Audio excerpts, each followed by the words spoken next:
Pre vytvorenie nového záznamu o love si na úvodnej obrazovke klikneme na tlačidlo Nový. Zobrazí sa nám nové okno, v ktorom si vytvoríme nový záznam. Hneď na úvod si môžeme povedať, že aj keď v celom návode budem hovoriť o novom zázname o love, pod týmto pojmom budem mať na mysli všeobecne nový záznam, ktorý môže byť buď záznam o ulovenej zveri, o nájdení uhynutého jedinca, zrazenej zveri alebo odchytenej živej zveri.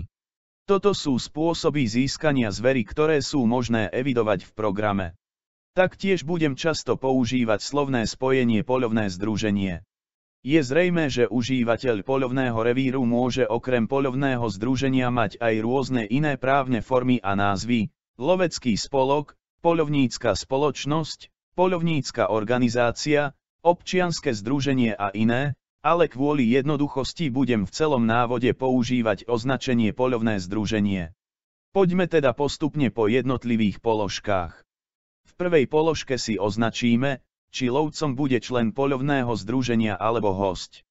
Ďalej sa vyplní dátum a čas ulovenia a druh zveri.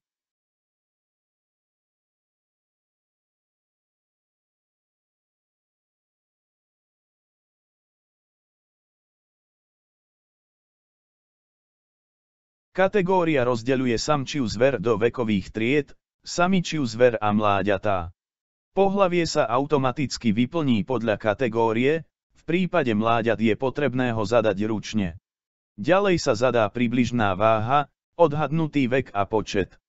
V prípade raticovej zveri sa udáva váha, v prípade drobnej zveri počet. Pre trofejovú zver je povinnou položkou popis trofeje. Po kliknutí na rozbaľovací zoznam si máte možnosť vybrať z vopred uvedených možností, prípadne kliknutím do políčka si upraviť alebo zadať vlastný popis trofeje. Ďalej sa tu nachádza políčko poznámka, kde si môžete zapísať akúkoľvek poznámku týkajúcu sa tohto záznamu o love. Ďalej vpravo hore si vyberieme meno lovca. Podľa toho, či sme v prvom kroku označili ako lovca člena združenia alebo hostia, aplikácia vám ponúkne zoznam všetkých členov, prípadne hostí.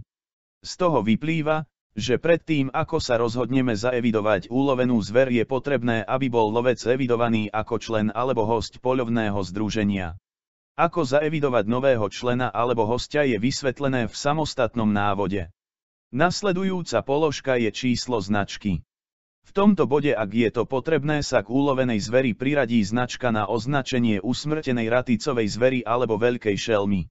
V prípade, že členovi alebo hosťovi bola už vydaná a zaevidovaná značka, vyberie sa táto značka zo zoznamu. Je ale možné kliknutím na ikonu plus priamo v tu pridať lovcovi novú značku.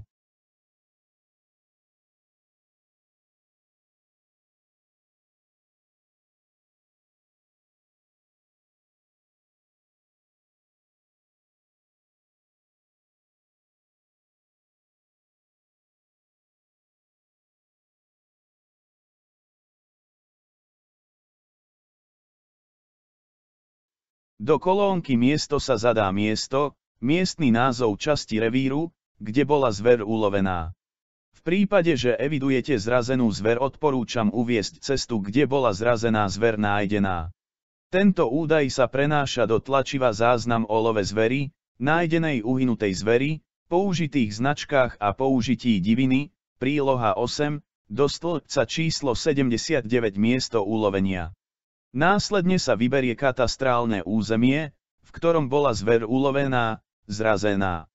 V položke zver získaná si vyberiete jeden zo spôsobov, akým bola zver získaná.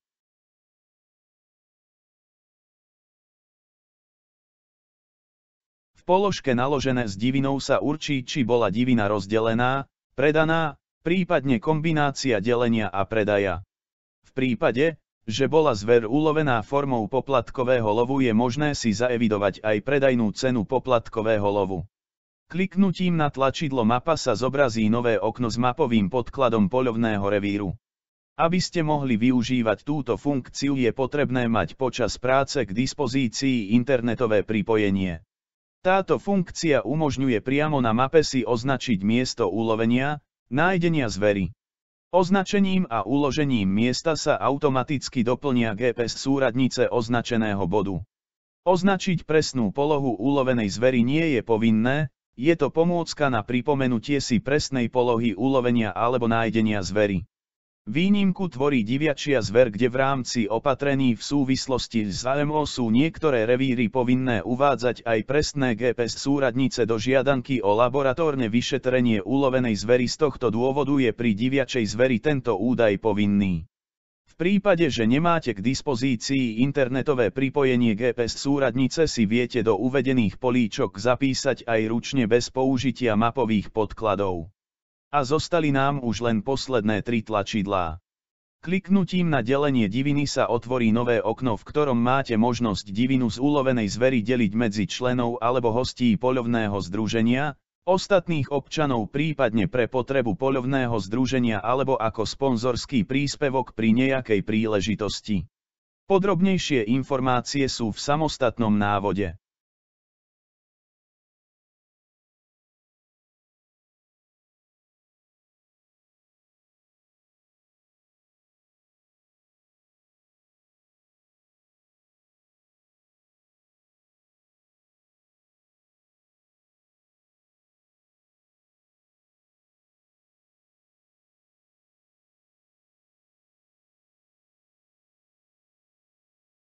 Taktiež predaj diviny rieši evidenciu predaja diviny z ulovenej zveri, či už členom alebo hosťom združenia, oficiálnemu výkupu diviny, organizácia zaoberajúca sa výkupom a spracovaním diviny, alebo predajom z dvora.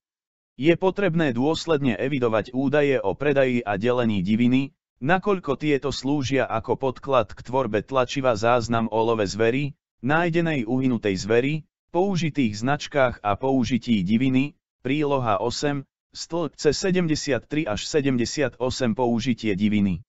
V prípade, že budú správne a úplne vyplnené tieto údaje, vytvorenie tlačiva záznam o love zveri, nájdenej uhynutej zveri, použitých značkách a použití diviny, príloha 8, na konci sezóny je záležitosťou na najvýš 1-2 minút.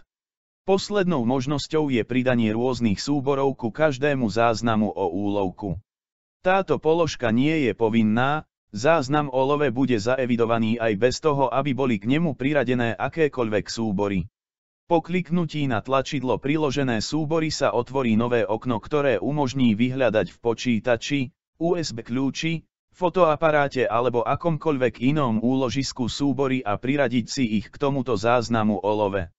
Môžu to byť fotky alebo videá ulovenej zveri, rôzne dokumenty, napríklad výsledok laboratórneho vyšetrenia AMO, prípadne akýkoľvek iný dokument.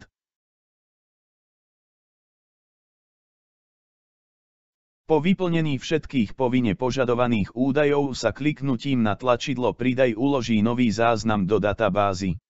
Na úvodnej obrazovke sa pridá do zoznamu všetkých záznamov o love a upraví sa tabuľka v spodnej časti úvodnej obrazovky zobrazujúca plnenie plánu lovu.